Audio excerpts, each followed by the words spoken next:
Countdown to kickoff. We are just nearly 13 hours away from game time for the heated battle between the Detroit Lions and Green Bay Packers. We're also getting ready for a heated battle between the two teams out there, but here at home we are looking for some heat and some sunshine as well. A chilly start to our Sunday morning. Live from downtown Detroit, Local 4 News starts right now.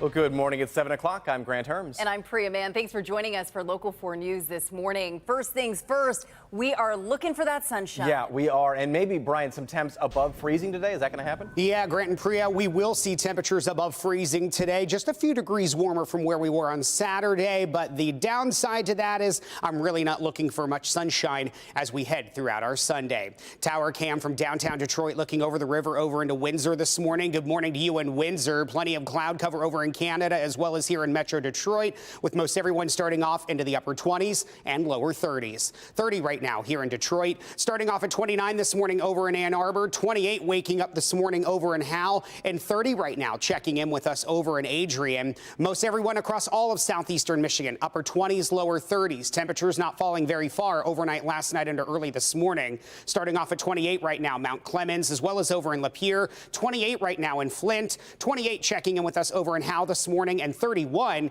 as you're working down into Monroe. We've kept that cloud cover in overnight last night into early this morning for the entire state. This pesky low to mid-level cloud cover isn't going anywhere, but the good news, no rain, no snow to talk about. We will stay dry as we head throughout the entire day today. Temperatures warming into the upper 30s by the time we get to this afternoon. We'll talk more about some sunshine on the way tomorrow and some rain and snow ahead next week as well. Your complete 4-1 forecast, that's coming up in just a few minutes.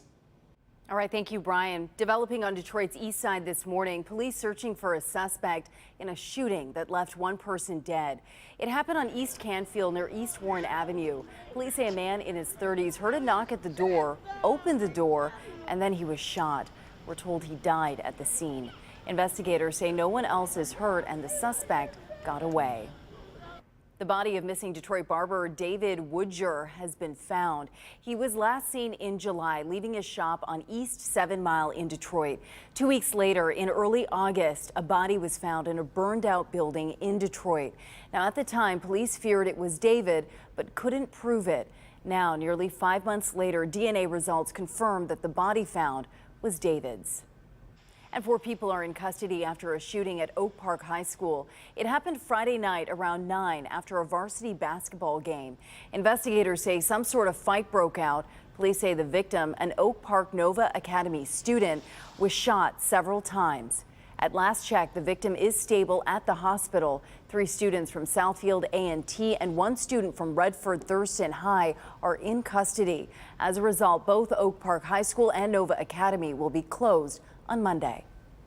Well, finally, America's House is in order. Members of Congress are set to convene Monday after a historic battle for Speaker of the House, with California Republican Kevin McCarthy emerging victorious.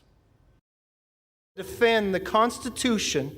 Members of the House finally sworn in early Saturday after a days-long Speaker saga not seen in 160-plus years. Under the rules, the House cannot do any business until a Speaker is selected. And it took California Republican Kevin McCarthy 4 days and 15 rounds of voting to get the job he was campaigning for, overcoming intense opposition from a small number of hardline conservatives. That was easy, huh? I never thought we'd get up here. The victory came with high drama. On the floor of the House, Congressman Mike Rogers of Alabama, seen in the peach tie, lunging at Florida Representative Matt Gaetz, who had just denied McCarthy the final yes vote he needed to become Speaker in the 14th round.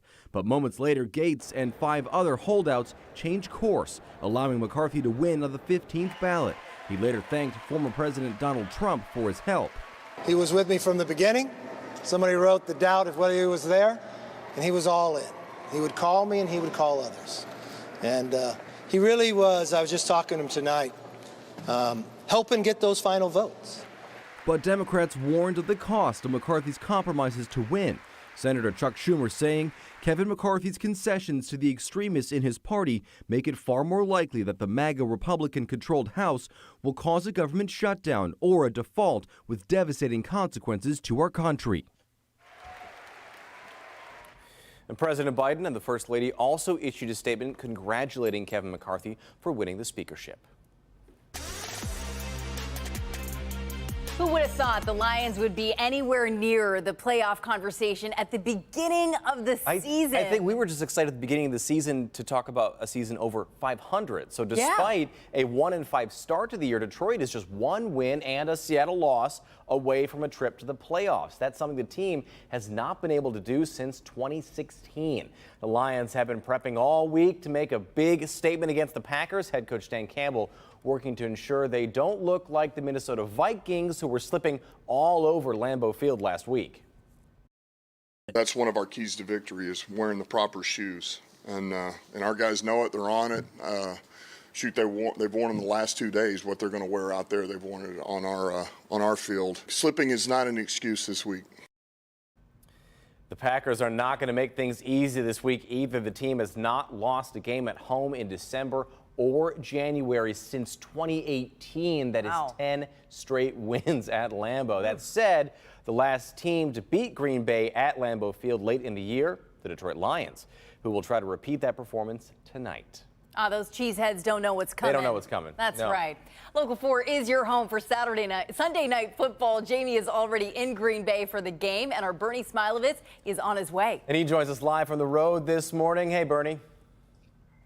Good morning, kids. I heard it's going to be 20 or 25 degrees there. Somebody, when they asked me to do this, said it's going to be sunny and 75. It must be my hearing is not as good as it used to be. But onward we go to try to get a playoff spot. Remember, if Seattle wins at 4:30, that's when their game begins. The Lions are out of the playoffs. But got to root against Seattle, root for the Rams. And then at 8:15 is kickoff. Our coverage starts at 6 o'clock tonight. So we're all fired up and ready to go. And Lambeau, we'll get one of those cheese head things to wear for the victory parade afterwards. He talked to you while you were driving and heading to a game. They did very well because he was heading down south for that game. So we're hoping we can get a repeat here. Well, you mean to the Michigan-Ohio State game? Well, I have Ken. Ken is here. See, he's driving, so we're all in good shape. We're going down the South Field. How fast are you going? Oh, he's doing 80. Ooh, man, I like this kind of driver. We'll be there early for the brat and the beer, so don't worry about us. We're in good shape. Get close to a grill and stay warm out there, Bernie. You just stay safely in that back seat. We'll catch in with you later. We'll check in with you later. See you, kids. Bye. Okay, bye, Vern. Well, happening today, the Fire and Ice flying in Detroit this weekend. Speaking of keeping warm in the elements, today is the last day of that festival at Valade Park. And joining us live this morning is our Megan Woods with more on the festival. Hey, Megan. Hey, good morning. So when we're talking about Fire and Ice, I don't think people actually imagine this ice-made throne. Look how massive it is. It is a little chilly, but they have a little rug for you to sit on. But this is a pretty cool festival. It lives up to its name. Yesterday, they lit a ice tower on fire. It eventually turned into this massive bonfire, but again, a really cool event. We were here Friday and Saturday. Take a look at this video. And so they describe it as a winter event with a medieval twist, even down to the food. The entire weekend is put on by the Detroit Riverfront Conservancy. They have live music, live blacksmith demos, games, inflatables, archery, axe throwing, and it's all free. Last night, 6 carvers competed in the live ice carving competition, which is pretty cool. They have a lot of great skill. The ice itself is created by ice creation companies in Toledo. They transport the massive blocks in freezer trucks. 300-pound blocks of ice, so they're like 40 inches tall, 20 inches wide, about 10 inches thick. So I think for this event alone, we had about 50 to 60 of those 300-pound blocks of ice that we brought up with us. A lot of ice, and we are back out here live, and you can see that people have carved their names just to, commemorate coming out here to Robert C. Valade Park.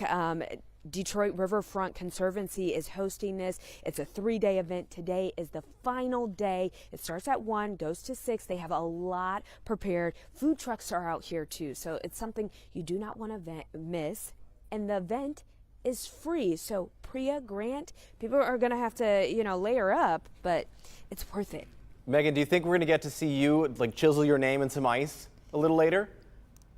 Ooh. I'd like that. No, I would love to. Yeah. I don't know. I don't have the tools for that. Oh, But stop. I'll Ask your I'll get my name photographer. up If there. it's Jim, I'm Sharp sure he's stick, got. anything. Yeah, I don't know. Yeah, we'll find something. Yeah, thanks, Jim. He's shaking Jim's got his it head, covered. yes. All right. Jim and Megan, thank you so much this morning.